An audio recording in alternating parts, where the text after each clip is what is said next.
Öng, the Great Hunter of Giant Trees. Written by Ant Pereira. Chapter 0, Öng's Childhood. Before Öng's name was known by the winds and etched in the heavens. He was just a curious boy on the beaches of Palawan. His parents lived simply, a couple of fishermen and hut builders. His father, Go, was strong and silent, his hands calloused from lifting wood and rowing the boat. His mother, Himawari, had the kindest eyes on the island, and was known for caring for the trees and speaking to the plants as if they were her daughters. Together, they built a small hut in a tree, made of bamboo, leaves, and seashells. There, amidst the sound of the wind and the waves, Öng grew up listening to stories about the ancient giant tree hunters, men who traveled the world in search of sacred forests and celestial creatures. It was on one of those nights, around the campfire, that Öng first heard the name that would change his life, Öng, the adventurer of Palawan. A hero who, they said, had carried a tree to the clouds and never returned. From then on, Öng began to dream. Strange dreams, forests that spoke, islands that moved, winds that called him by name. Sometimes, he would wake up with his heart racing, feeling as if something very ancient was waiting for him. One morning, he told everything to his best friend, Wook, a cheerful and fearless boy who lived near the beach. They spent most of their childhood together, climbing trees, exploring caves, drawing imaginary maps in the sand. It was with Wook that Öng built his first raft, saying, "One day, we too will travel. We will see the world that Öng saw." But not every childhood memory was happy.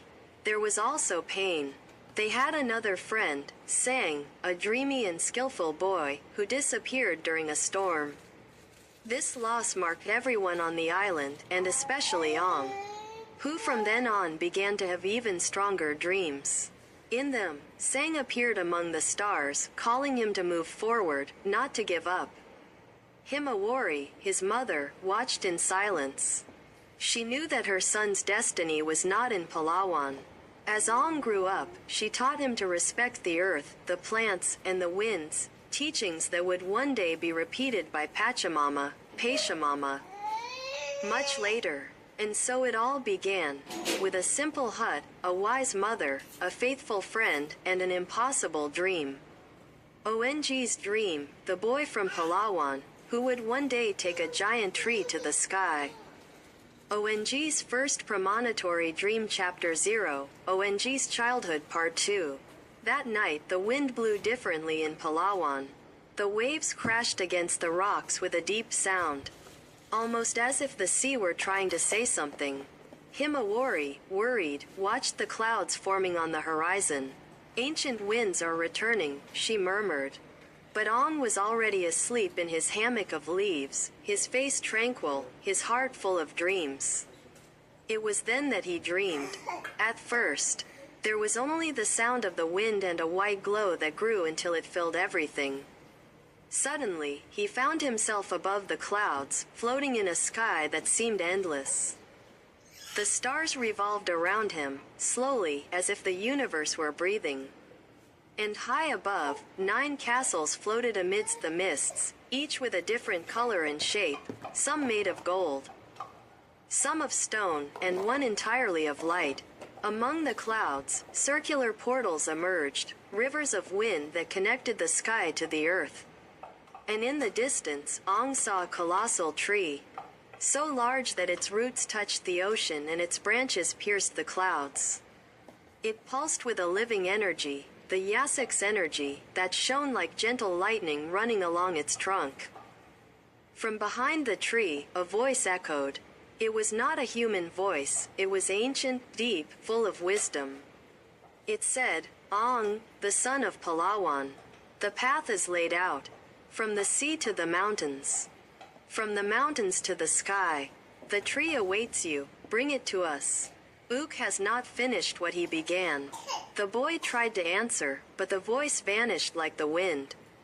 Suddenly, he fell, plunging through the clouds, across the sea, the forests, and his parents' cabin, until he woke up gasping, sweating profusely, his heart racing.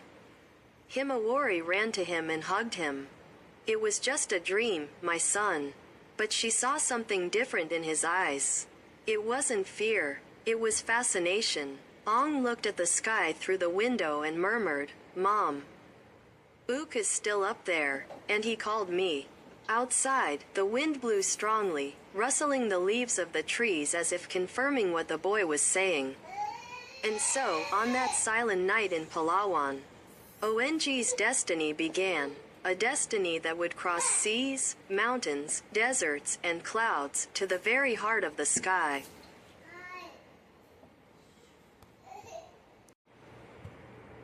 Chapter 0, Ong's Childhood, Part 3.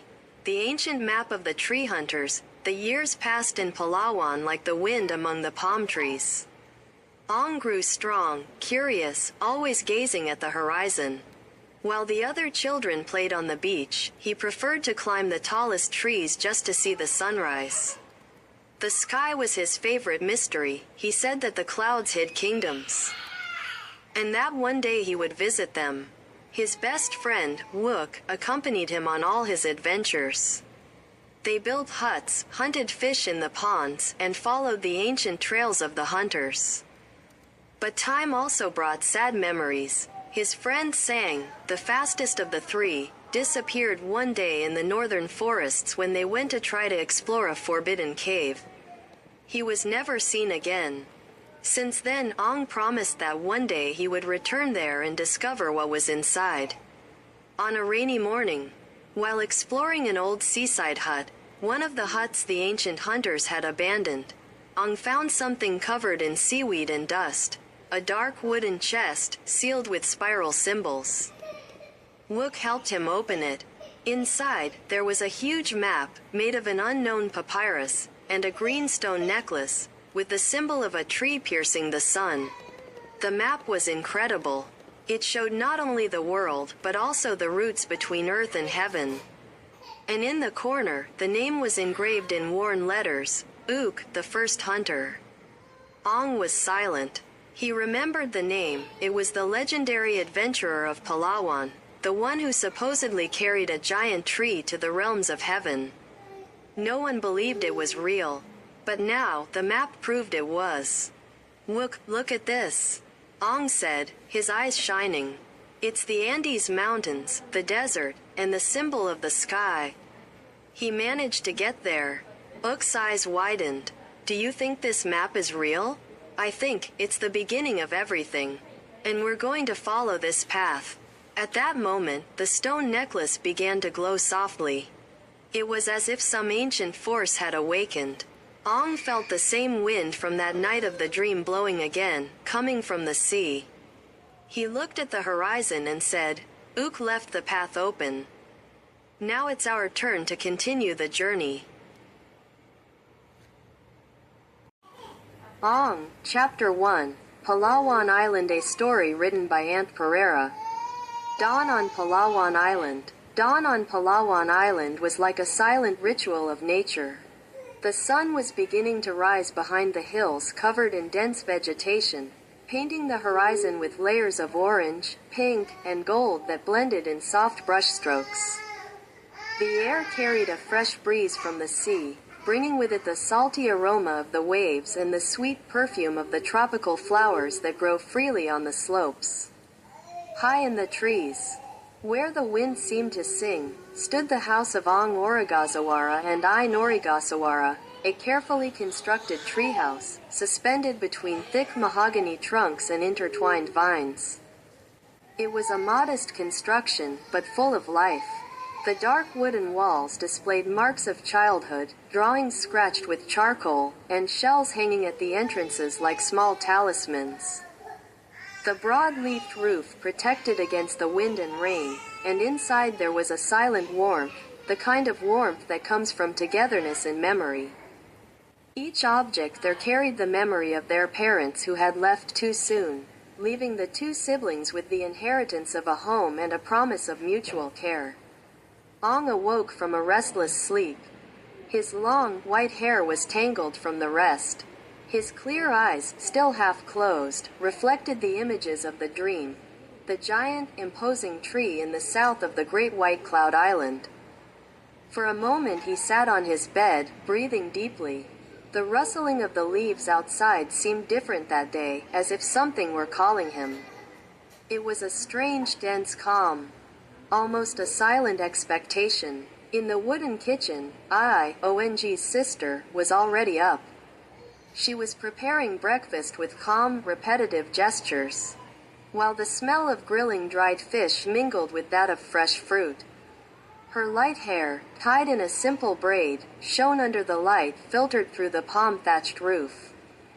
There was a serene air about her, but the serenity was the fruit of years of resilience. Since they were little, they had learned to survive together, speaking little. As the steam from the hot tea rose, Öng entered the kitchen. She sat down opposite her sister without saying anything, her gaze fixed on the cut fruit. They ate in silence, chewing slowly, as if each bite were a moment to postpone an inevitable conversation. Finally, Öng broke the silence. I had a dream. I saw a giant tree in the south of the Great White Cloud Island. I'm going to abandon everything now and go there. I slowly raised her gaze. Her eyes remained steady. She knew that tone in her brother's voice. It wasn't a whim, it was a decision. Are you sure? She asked, knowing the answer had already been given. Öng looked away towards the window, towards the sea beyond the trees. I can't say much more than that. I found the opportunity to bring wealth to our island. I took a deep breath, clutching the cloth he held in his hands.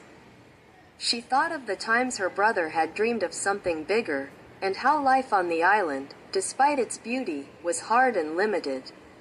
Good luck, she finally said, her voice trembling but convinced. I trust you. Öng said nothing more. He stood up slowly, adjusted his cloth with the symbol of Palawan Island, a black circle with two parallel lines, one on each side, representing sea and land, and tied his hair tightly. Before leaving, he glanced quickly at I. It wasn't a goodbye, but a look full of silent promises. As he left the house, the smell of tea and his sister's silence remained behind. The sea breeze blew across his face like an omen, and as he descended the wooden steps toward the ground, Öng felt the entire island watching him. The trees, the birds, and even the sea seemed to hold their breath, awaiting what would come next. The encounter in the village at the foot of the trees was already awake. Fishermen pulled in heavy nets, women traded fruit in the makeshift market. Children ran barefoot across the fine sand. Colorful boats swayed gently in the harbor. Öng walked between wooden stalls, dodging baskets of fish and webs of rope, until he found his old friend Wook. Wook Osuyo, at 18 years old, was tall and muscular, his arms covered in light scars, and he carried on his shoulder his inseparable mascot, a small, thick-tailed opossum that sniffed everything around it. Wook, Öng said, stopping before him. Remember that story we heard about Ook? Wook arched his eyebrows. You mean the legendary giant tree hunter from here in Palawan? Yes, I had a dream. I know where we can find a giant tree, and I'm going to be a hunter too. I'm going to bring great wealth to our island. Wook let out a nervous laugh. Are you crazy? You don't have a boat. How do you intend to get out of here? Öng just smiled. They walked together through the harbor, among wet stakes, paddle boats, and boats adrift. Öng Chapter 2 Super Iopo Öng and Wook sailed across the sea in a small boat, carried by the wind and Öng's dream. The blue horizon blended with the white glow of the clouds, and in the distance, the shadows of the island seemed to float on the water. Determined, the two sailed south towards the island of the Great White Cloud, where Öng believed there was a colossal tree capable of bringing them unimaginable riches. For Wook, the adventure had a different flavor. He didn't want to leave his friend alone. And the idea of leaving his exhausting job, trading routine for the open sea, and still having a chance to get rich in a single trip seemed irresistible. "Where are we going first?" asked Wook, leaning on the makeshift mast. "Wherever the wind takes us," replied Öng with a firm smile. "We just need to aim south." Öng raised a small black and white flag. "This is the flag of Palawan. I'll take her to the heavens and bring lots of money to our island." After a while in silence, Öng looked at his friend and commented, "Have you noticed that your name, Wook, sounds like Ook?" Wook laughed. Yes. My parents saw Ook as a legend and named me after him. My father's name was Yu Tang. He combined Yu plus Ook and it became Wook." "Is that really true?" Öng raised an eyebrow. I don't know." Wook replied, somewhat awkwardly. "You're a dreamy lunatic. I'm only here to get out of that exhausting job, see the world, meet girls. I'm not even here for the money." The wind pushed them to Igang Island and the coastal village of Semporna. As they approached the port, they noticed an unusual commotion. A young man dressed extravagantly was jumping from boat to boat, while dozens of people chased after him furiously. The boy shouted at the top of his lungs, "I am Super Iopo, the greatest superhero of Semporna. I will defend the island from all that is bad." Öng and Wook exchanged glances.